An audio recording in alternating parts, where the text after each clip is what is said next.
Good afternoon, everyone. Today we are going to start a new topic from the chapter Structure of Atom, that is valency. Before starting the topic, I will introduce some important terms that you should know, जैसे atom, ठीक है, molecule, ion, ठीक है, ये क्या होते हैं। ये तुम्हारे प्रीवियस चैप्टर में है जो मैंने तुम्हें अभी नहीं करवाया, बट ये तुम्हें पता होनी चाहिए कि ये क्या है। अच्छा, व्हाट इज़ एटम। एटम क्या होता है। एटम जो होता है, जैसे हम सेल के बारे में बात करते हैं, cell is the basic unit of life, वैसे ही एटम जो होता है बेसिक यूनिट होता है हर एक मैटर का। जैसे वैसे ही एटम क्या होता है, it is building unit of all the matter, basic unit of all the matter, ठीक है, basic unit of,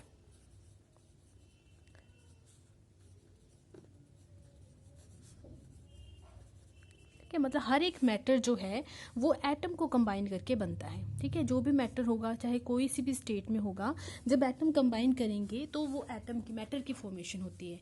so atom क्या होता है, बेसिक बिल्डिंग ब्लॉक यूनिट जो होता है वो मैटर का होता है, ठीक है, basic building unit of matter.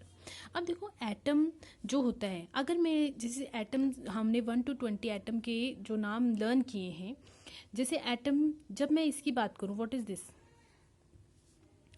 ये क्या है, सोडियम, ठीक है, ये सिंबल है सोडियम का, this is symbol of sodium, ठीक है, सिंबल ऑफ। अगर मैं इसकी बात करूं, जैसे ओ मैं सिंपल लिख रही हूँ, ये भी क्या है, ये ऑक्सीजन के सिंबल को रिप्रेजेंट कर रहा है, ठीक है, या फिर एटॉमिक फॉर्म भी है ये। बट हमें पता है कि एटम जो है वो सिंगल फॉर्म में एग्जिस्ट नहीं कर सकता है, ठीक है, क्योंकि एटम जो है वो जब सिंगल होगा तो वो अनस्टेबल होगा, ठीक है। एटम जो अपने आप को स्टेबल करने के लिए क्या करता है, या तो इलेक्ट्रॉन को लूज करता है या फिर गेन करता है, ठीक है। मतलब एक एटम जो है वो किसी दूसरे एटम के साथ क्या करेगा, इलेक्ट्रॉन को अपने लूज करेगा या फिर इससे गेन करेगा इलेक्ट्रॉन्स, और यही प्रोसेस में ये एक दूसरे के साथ बॉन्ड बनाते हैं, ठीक है, और वो मॉलिक्यूल बन जाता है, मॉलिक्यूल बन जाता है। मॉलिक्यूल जो है वो एटम को कंबाइन करके बनता है। अब देखो मॉलिक्यूल, एक तो होता है मॉलिक्यूल ऑफ एलिमेंट, एक होता है मॉलिक्यूल ऑफ एलिमेंट, एक होता है मॉलिक्यूल ऑफ कंपाउंड। मॉलिक्यूल हमारे पास 2 टाइप के होते हैं, एक मॉलिक्यूल ऑफ एलिमेंट, ऑफ एक एलिमेंट ऑफ कंपाउंड। जो एलिमेंट होता है मतलब सेम एटम जब कंबाइन करते हैं और मॉलिक्यूल की फॉर्मेशन करते हैं, जैसे O2, N2, ठीक है, कोई भी दो एटम जो है कंबाइन करके मॉलिक्यूल की, सेम एटम जो है मॉलिक्यूल ऑफ एलिमेंट की फॉर्मेशन करेंगे। और कंपाउंड में क्या होता है, जब 2 डिफरेंट एटम्स एक फिक्स प्रोपोर्शन में कंबाइन करते हैं, ठीक है, डिफरेंट एटम्स फिक्स प्रोपोर्शन में कंबाइन करते हैं और कंपाउंड की फॉर्मेशन करते हैं, ठीक है। फॉर एग्जांपल H2O, CO2, कोई भी कंपाउंड ले लो, कोई भी फॉर्मूला ले लो कंपाउंड्स का, कोई भी फॉर्मूले ले, H2SO4 ले लो, ठीक है, चाहे एसिड्स ले लो, कोई भी केमिकल ले लो, ठीक है, वो हमेशा क्या होता है, एक फिक्स रेशो में कंबाइन किया होता है उन्होंने। जैसे H2O की हम बात करें, ठीक है, यहाँ पे जो H2O है, यहाँ पे हमेशा क्या रेशो होगा, 1:8। कैसे होगा, हमें पता है कि H2 जो है, हाइड्रोजन का मास क्या होता है, 1 होता है, 2 है तो 2:2, और 16 होता है ऑक्सीजन का, तो 1:8 हो गया है, ठीक है। ये आगे मैं तुम्हें बताऊंगी कि मास कैसे हमने लर्न करने। इसके बाद जो है CO2 जो है 3:8 रेशो में हमेशा फिक्स प्रोपोर्शन में कंबाइन करते हैं। जनरल बातें बता रही हूँ, सिर्फ ये तुमने याद रखने कंसेप्ट, ये हम जब चैप्टर करेंगे 3rd तो मैंने तुम्हें दोबारा ये करवानी है, बट सिंपल सी तुमने अभी बात याद रखनी है कि एटम क्या होता है, बेसिक यूनिट होता है मैटर का, ठीक है। मॉलिक्यूल क्या है, एटम कंबाइन करके मॉलिक्यूल की फॉर्मेशन करते हैं। जब सेम एटम कंबाइन करेंगे तो एलिमेंट, मॉलिक्यूल ऑफ एलिमेंट बनेगा, और जब डिफरेंट एटम जो है कंबाइन करेंगे तो वो कंपाउंड की फॉर्मेशन करते हैं, ठीक है।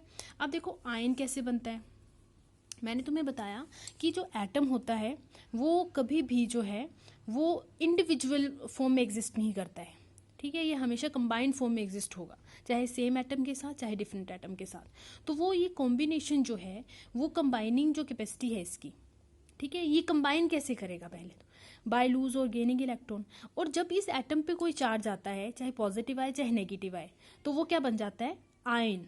ठीक है, जब भी किसी एटम पे मतलब चार्ज्ड स्पीशीज जो होगी, कोई भी चार्ज स्पीशीज ऑफ एटम, ठीक है, चार्ज स्पीशीज जो होगी एटम की होगी वो, ठीक है, तो उसको हम क्या बोलते हैं, आयन। जैसे Na पॉजिटिव हमने किए हुए, ये 7 से कर रहे हैं हम।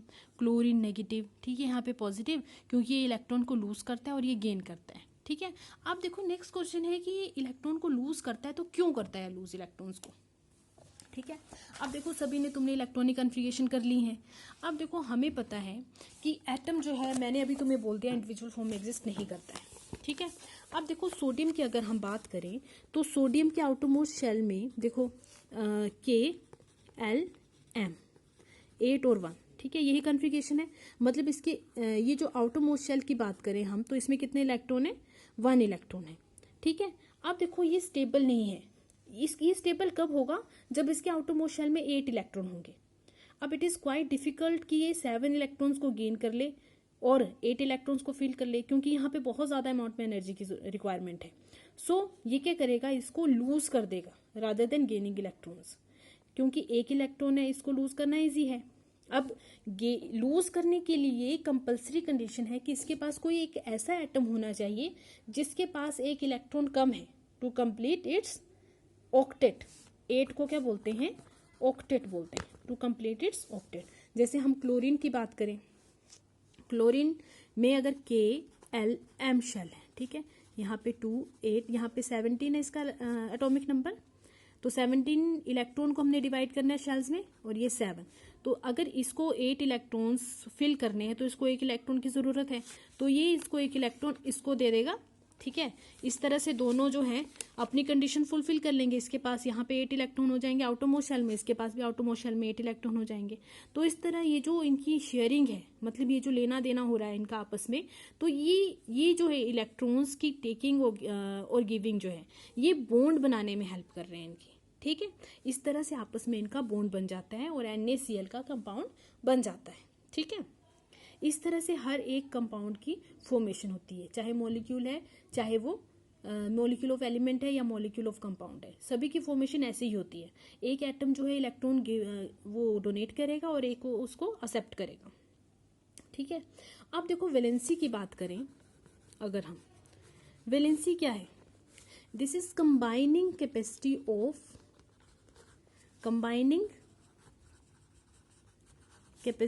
Of an atom. अच्छा, कंबाइनिंग कैपेसिटी मतलब, अब कंबाइनिंग कैपेसिटी किस पे डिपेंड करती है, जो आउटरमोस्ट शेल में उसके इलेक्ट्रॉन्स हैं, ठीक है, उन पे डिपेंड करती है कि उसके पास कितने कम या ज़्यादा इलेक्ट्रॉन्स हैं उनके ऑक्टेट को कंप्लीट करने के लिए। कंबाइनिंग कैपेसिटी क्या होती है कि आउटरमोस्ट शेल में कितने इलेक्ट्रॉन्स हैं। ठीक है, अब जैसे हम सोडियम, जो मेटल्स होती हैं नॉर्मली, उनके आउटरमोस्ट शेल में 1 2 एंड 3 इलेक्ट्रॉन, मेटल की सिर्फ बात कर रहे हैं, मेटल्स में 1 2 3 इलेक्ट्रॉन्स होते हैं। ठीक है, तो मतलब या तो वो 1 इलेक्ट्रॉन को डोनेट कर सकते हैं, या 2 को या 3 को। ठीक है, तो यही इनकी कंबाइनिंग कैपेसिटी होती है।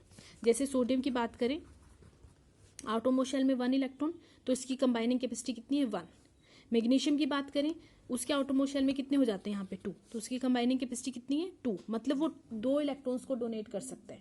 एल्यूमिनियम की बात करें, उसके आउटरमोस्ट शेल में 3 इलेक्ट्रॉन है, so aluminium can donate 3 electrons, तो उसकी कंबाइनिंग कैपेसिटी कितनी हो जाएगी, 3।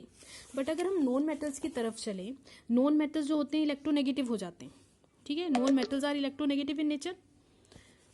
जैसे ऑक्सीजन है, ऑक्सीजन के आउटरमोस्ट शेल में कितने इलेक्ट्रॉन है, 2 6, मतलब इसको 2 इलेक्ट्रॉन्स कम है ऑक्टेट कंप्लीट करने के लिए। तो यहाँ पे हम क्या करते हैं, 8 - 6, तो इसकी कंबाइनिंग कैपेसिटी कितनी है, 2। मतलब नॉन मेटल में हम क्या करेंगे, 8 से माइनस करेंगे जितने इलेक्ट्रॉन बाहर आउटरमोस्ट शेल में प्रेजेंट है, वो उसकी कंबाइनिंग कैपेसिटी होगी। जैसे नाइट्रोजन की बात करें, 2 5 आउटरमोस्ट शेल में, तो कंबाइनिंग कैपेसिटी 8 - 5 3।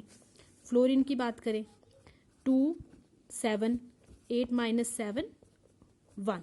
ठीक है, इस तरह से हम इनकी कंबाइनिंग कैपेसिटी को फाइंड आउट करते हैं। ठीक है, ये दोबारा हम रिवाइज करेंगे एक बार नेक्स्ट वीडियो में। Okay students, thank you and have a good day. ये सभी ने रिवाइज करना है, ये साथ में एटम क्या होता है, मॉलिक्यूल क्या होता है, मॉलिक्यूल ऑफ एलिमेंट क्या होते हैं, कंपाउंड क्या होते हैं। ठीक है। और सभी ने कन्फिगरेशन जो है 1 to 20 जो है, ये तुम्हारा होमवर्क है, तुमने 1 से लेकर 20 तक सभी की कन्फिगरेशन लिखनी है। और अब साथ में तुमने मास नंबर भी लर्न करना है। मास नंबर की डेफिनेशन भी मैं तुम्हें कल वीडियो में बताऊंगी, उसके बाद तुमने मास नंबर लर्न करने हैं। Okay, thank you, have a good day.